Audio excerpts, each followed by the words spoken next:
It is 2 days before the presidential swearing-in of George Walker Bush. Washington, D.C. is full of activity and anticipation. The crowds are massing, and the security is the tightest ever in the nation's capital. Preparations are underway for the official start of the inauguration, with a concert on the steps of the Lincoln Memorial. This is the grand kickoff. This is the celebration, the opening celebration, and we're having a star-studded event tonight. It's just going to be a great lineup, and this is just a great way to kick off the 4 days of festivities surrounding the new president being sworn into office.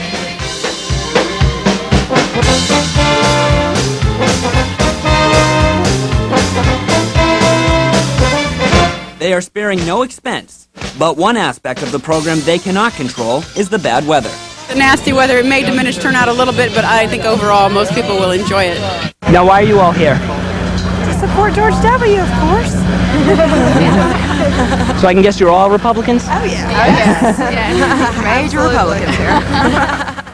Between 75 and 100,000 people are expected to line each side of the reflecting pool in front of the Lincoln Memorial to watch an event that had been put together in 1 month. So we had less than 50% of the time, and we're putting on 80% of the events. So we've had a crack team. I mean, a team of experts that put on events all over the country, either on the campaign when they traveled with then Governor Bush, and a group of people who have done past inaugurals. So we've just got a great group of people, and they know what they're doing, and this is going to be a wonderfully successful event. Now, why are you gentlemen here at the inauguration, the opening ceremonies today? We're doing state and territorial flags. Now that must be such a tremendous honor to be in front of the president-elect and be able to do something like this. Well, it's a feeling of anticipation to really be involved in the first inauguration of the new millennium. You know, it's of course an honor to be anywhere around any president, you know, past or present, but especially because of this new age we're going into. With pomp and circumstance, Washington offers a welcome like no other.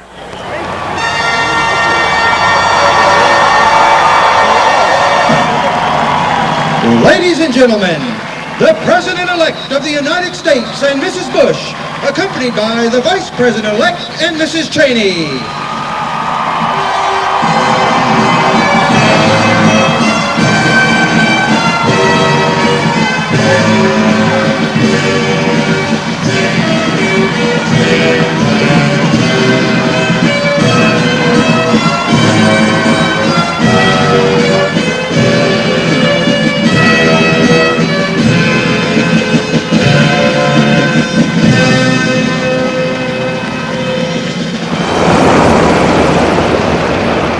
And finally, the entertainment begins. Ladies and gentlemen, Brooks and Dunn. Sun coming up over New York City. Would you like to ride in my beautiful balloon? Everywhere around the world, everywhere with flags unfurled. Time to learn how to believe and give thanks for our release to love and peace. Get ready, get it going. Ricky Martin now. On behalf of my people from Puerto Rico and the rest of the United Nations in Latin America, this is my culture. Do you really want it? Do you really want it? Here we go! Ale, ale, ale! Go, go, go! Ale, ale, ale! Tonight, tonight, we're gonna celebrate love of life! Ale, ale, ale!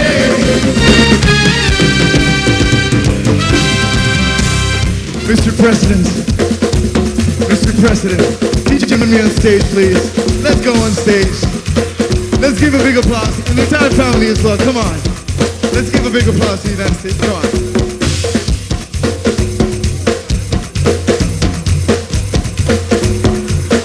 Let's give him a big applause. Come on. I think he deserves it. Come on. You dance? You dance? A little bit of it. Come on. Come on.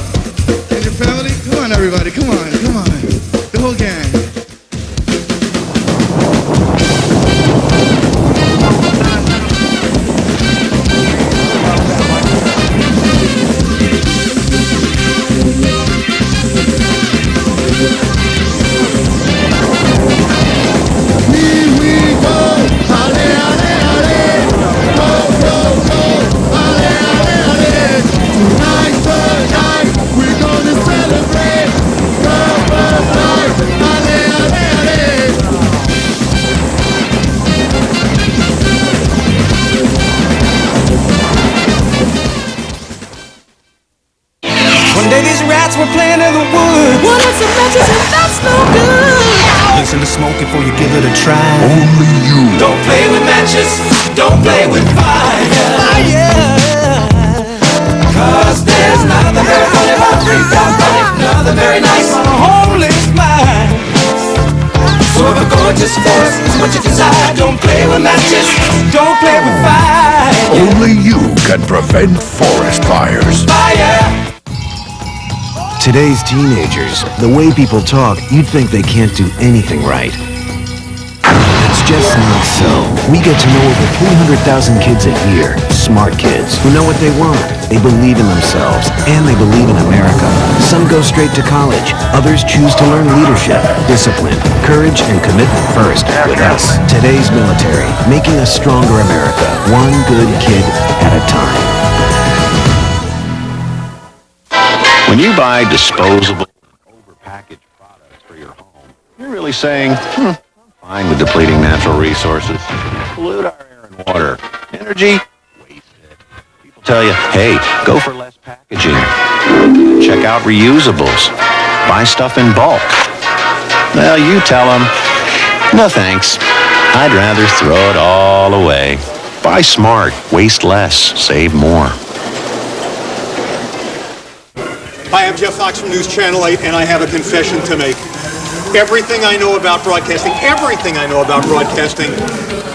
I owe to David Singer of STN Channel 2.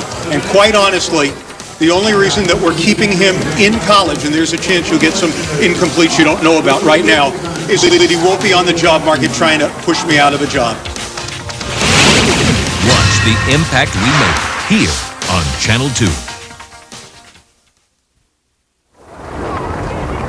President Bush's team comes to Washington as the first Republican administration in 8 years.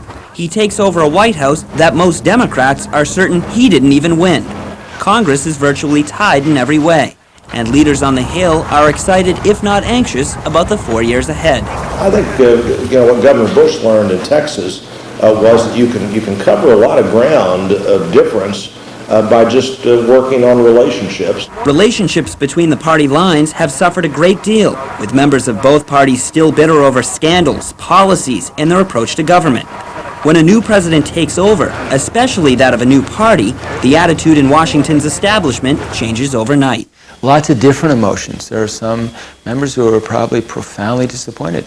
There are some that knew Al Gore really closely and knew that if he had been elected, they would have had a very real open door into the Oval Office, and now that door won't be quite as open. And maybe just for one brief shining moment, partisanship is put aside, and the patriotism among all Americans prevails. Here in Washington, amidst all of the marble and the alabaster and the monuments, one can't help but be overcome by patriotism and love of country and feeling for what's made this country great. And part of what makes it great is our adherence to this smooth transition. Inauguration Day provides the new president with a tremendous amount of media exposure. But with many people having strong opposing views and a large stage to present them at, it is no surprise that protesters would take full advantage of it. This inaugural celebration will have the most protesters in Washington since 1973, when they protested the Vietnam War. Most of these protesters are against George W. Bush becoming president and fear some of the decisions he might make. I came down here to demonstrate for election reform, and I don't feel Bush has the mandate to be appointing the people in his cabinet that he has been. Peaceful protest is a constitutionally protected right, but security forces will make sure it doesn't get out of hand and that it won't disrupt any of the inaugural events. People have a right in this country to protest. That's what makes the United States the great country that it is. And our job is to protect their right to protest. But at the same time, the new president of the United States and those people that support him have a right to have a parade. Protesters feel that their beliefs are worth fighting for and will make every attempt to get their voices heard. We're attesting to our belief that we really represent the majority of Americans. Presidential inaugurations, in a sense, celebrate freedom. But for the first time in our history, anyone who wants to watch the inaugural parade this time will have to pass through a police checkpoint first. All bags will be subject to search. The various security forces planned 16 checkpoints, 6 of those with tickets to various stands, 10 for everybody else. Signs on anything but very small sticks will be banned, so will stilt walkers. Sticks and stilts might be weapons. It didn't, of course, used to be this way. Inaugural parade started when Thomas Jefferson walked over to the Capitol from his boarding house, and then over to the White House, accompanied by friends. Andrew Jackson opened the White House to the public for a big inaugural party, which got so rowdy the house was trashed, and Jackson accidentally pushed out of a window. Ground floor, fortunately. Abraham Lincoln came to town in secret.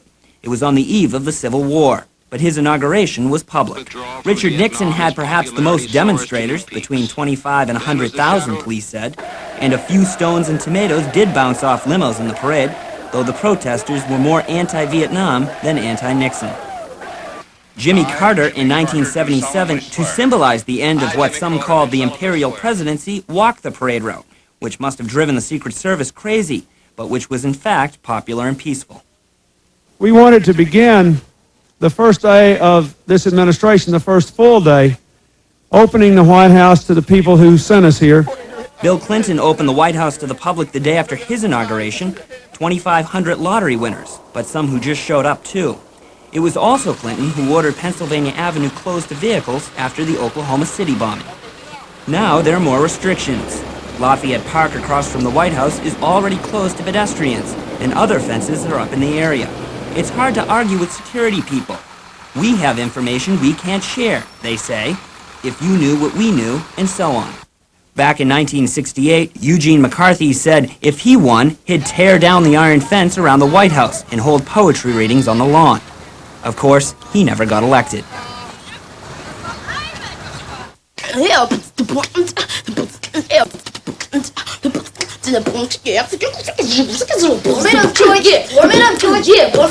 There is a better way to have fun with history.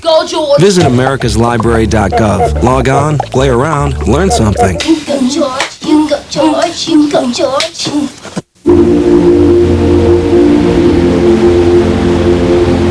It was called the greatest generation any society has ever produced. They were ordinary people who half a century ago did nothing less than help save the world. Millions served in uniform, millions more served at home, and nearly 500,000 gave their lives. And yet there is no national memorial to honor their sacrifice. It is time to say thank you. Call now and help build the National World War II Memorial.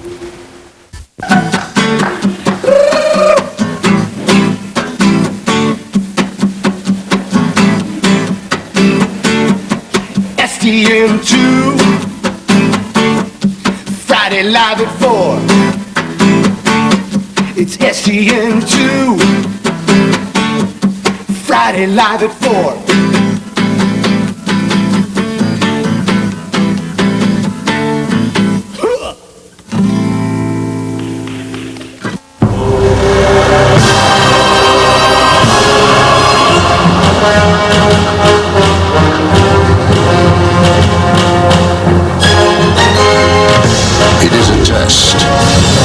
Not just of strength, but of the power of the mind.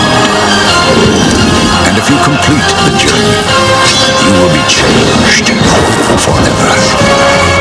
The few, the proud, the Marines.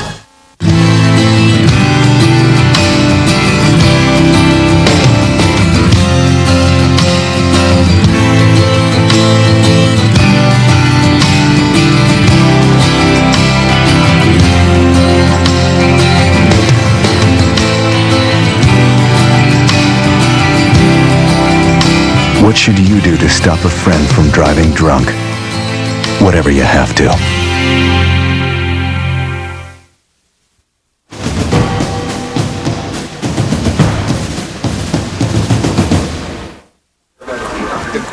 History has shown that a president's last day in office is normally a quiet one.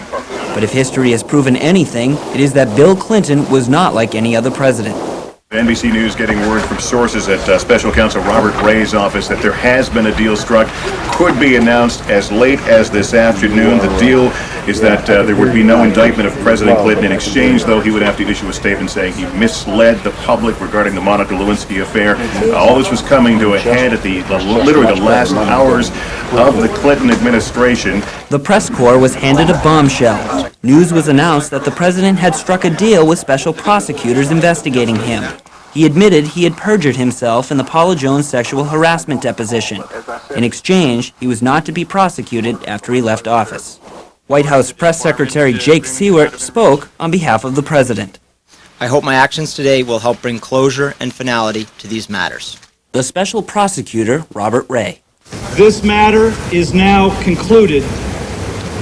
May history and the American people judge that it has been concluded justly. The president's attorneys are also relieved of this arrangement. This is an appropriate closure for the country and the president. The Bush team is not focused on these developments, rather looking at their 4 years ahead. Inaugurations mark the beginning of a new chapter in our nation's history, and the president's focus and efforts will be forward-looking, not backward-looking. The president and his staff most likely did not want to focus on the scandals of the past, but this White House feels that looking at the bigger picture, it was a successful presidency. Clinton leaves office not bitter, but thankful. He feels grateful to the American people for having given him a chance. For the few people that get the opportunity, working in the White House is a time they will never forget. Being a speechwriter for the president, especially President Clinton, who's such a great speaker, is just one of the greatest honors you could ever have. You know, we're going out on a moment of greatness for our country, and we feel good about that. And also, you know, as sad as it is, also a sense of relief. We've been working pretty hard. And the time is ticking away.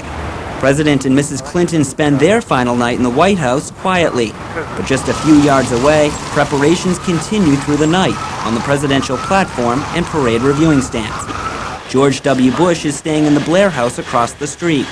The eve of his presidency has finally come. This is the rotunda in our nation's capital. When George W. Bush is sworn in as the 43rd President of the United States, he will walk through this very historic room to make history of his own.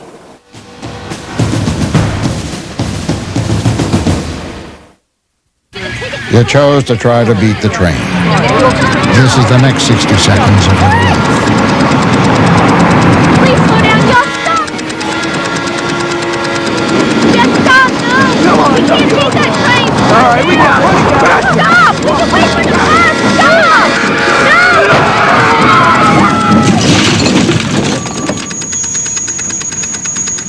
No! Connecticut's roads can be highways or dieways. The choice is yours. Let's talk about dying. Everybody's got to do it, but nobody wants to talk about it. So talking about organ donation is even harder, especially with your family. Because to talk about that, you got to admit you're going to die. And that's hard. Maybe people think if they don't talk about it, it won't happen. You know what? That's exactly what happens with organ donation. If you don't talk to your family about it, it won't happen. Yeah, it's kind of creepy, maybe weird, but you get to give the biggest gift in the whole world, life. So this is what I think.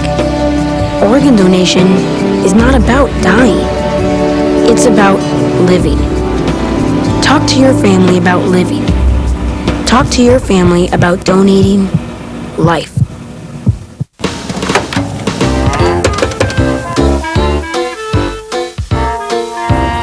Hey Jake, it's Kevin in sports. How are you? Hey Kev, good. How you doing? Listen, I'm gonna need a graphic for my package this week. That sounds like a job for the graphics department. Oh, really? Yeah, but I can conference Jeff in. Hang on a second. Graphics department, Jeff speaking. Hey Jeff, it's Jake over in photography. Yo, how's it going over there? Good. Hey, I got Kevin from sports on the line. Yeah, listen, I'm gonna need a graphic for my package this week. It's not a problem. Just you gotta fill out a request form and we can get that done for you. Okay, great. Yeah, thanks a lot. See you later, Jeff. So you guys want to get something to eat? Sure. Watch the impact we make here on Channel 2. Hi, I'm Jerry Springer, and whenever I'm in Hartford, I watch Channel 2 News live at 4 on Fridays. Watch the impact we make here on Channel 2. Ready? 1 zip my point. 2 zip my point. There is a better way to have fun with history. 3 zip. Visit americaslibrary.gov. Log on, play around, learn something.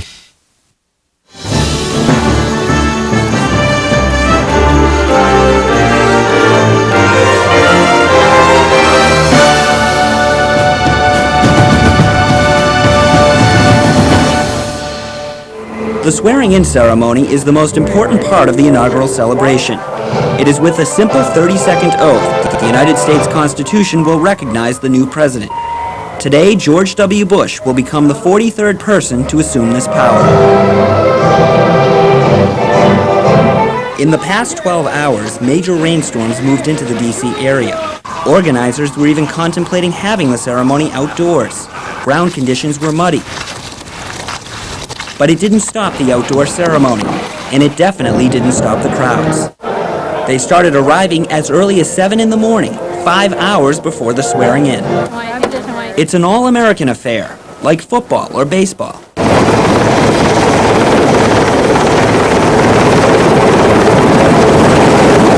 Or perhaps it's the most imperial event this nation has, like the making of a king or queen. There is a sense of freedom in the air. And it's protected by the strongest security presence ever, all being coordinated by the United States Secret Service. VIPs begin arriving for the 1-hour ceremony. The presidential party is not far behind. The crowd is getting thicker. More than 500,000 people are expected to see the ceremony in person, with an estimated global television audience of 1 billion. Media from all around the world have come to cover this quadrennial event. A line of police vehicles and black limousines enter the east front of the Capitol. The presidential party has just arrived.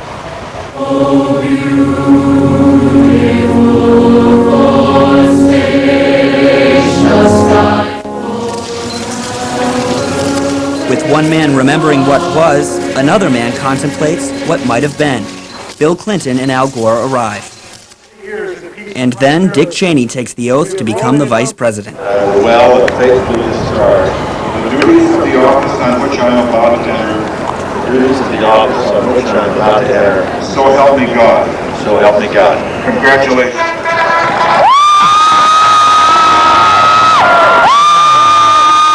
With his proud father looking on, George W. Bush follows in his footsteps to become the President of the United States. I, George Walker Bush, do solemnly swear that I will faithfully execute the office of President of the United States. that I will faithfully execute the office of President of the United States And will to the best of my ability and will, to the best of my ability, preserve, protect, and defend the Constitution of the United States. preserve, protect, and defend the Constitution of the United States. So help me God. So help me God. Congratulations.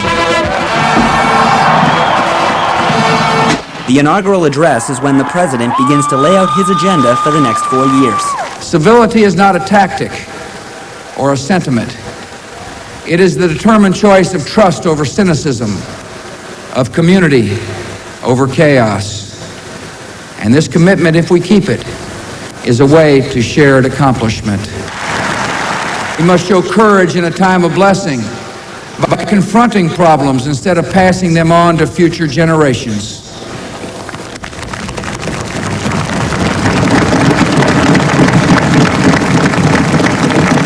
Together we will reclaim America's schools before ignorance and apathy claim more young lives. Many in our country do not know the pain of poverty, but we can listen to those who do. And I can pledge our nation to a goal. When we see that wounded traveler on the road to Jericho, we will not pass to the other side. God bless you all. And God bless America.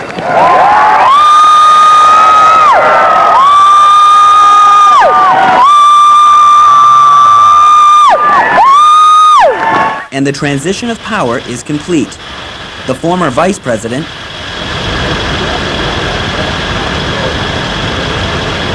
and the president leave Washington to their successors. The only thing the weather did hamper was the exit. Usually leaving by helicopter, the former president and vice president leave quietly by limousine. With the formal ceremonies now concluded, it's time for the celebration to get underway. The new president and first lady came down Pennsylvania Avenue to the roaring sound of cheering crowds.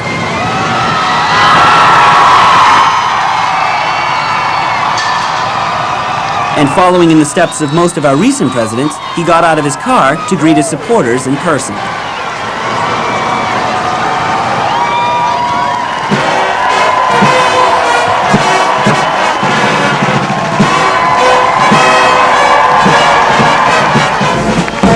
Let the parade begin. Marching bands from all around America, from college to high school, and of course military groups, had the honor of performing in front of the president. It was great.